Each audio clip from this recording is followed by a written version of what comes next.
చీత అయితే మంచిగా లేచింది. సెకండ్ బ్లాక్ అనమాట ఇది. లాస్ట్ బ్లాక్ చీత చూపించాలి కానీ నేను వచ్చినప్పుడు అయితే పక్క ఇప్పుడు రౌండ్ తిరిగి పోయింది మేము వచ్చినప్పుడు.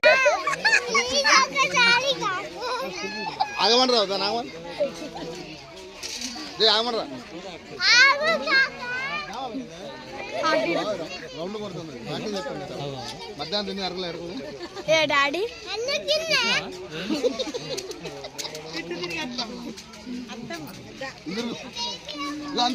అరే ఆగు.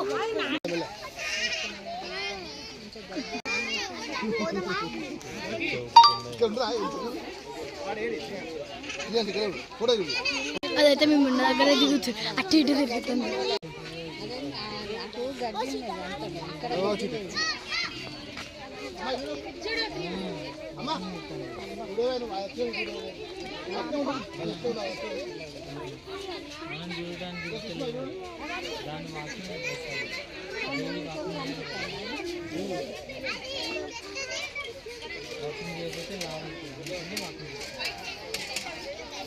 ఇప్పుడు ఇంటికి బయలుదేరిపోతున్నాము. ఇంటికి వెనక కలుద్దాం. బాయ్.